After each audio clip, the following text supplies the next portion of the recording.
Welcome to ClearTask. Today we are covering how to increase the size of slide numbers in PowerPoint so they are clearly visible to your audience. If you have already added slide numbers through the Insert menu, you might notice they are quite small by default. To fix this globally across your entire presentation, navigate to the View tab on the top ribbon. Click on Slide Master. Scroll to the top of the left thumbnail pane and select the primary master slide. It is the largest thumbnail at the very top. Look at the bottom right corner of this master slide. You will find a placeholder box containing a hashtag symbol. This controls your slide numbers. Select this entire box. Navigate back to the Home tab. From here, increase the font size. You can also make the text bold, change the font family, or adjust the color to make it stand out against your background.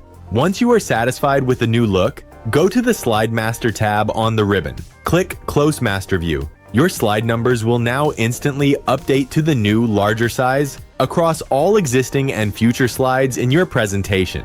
Thanks for watching. Subscribe to ClearTask for more direct software solutions.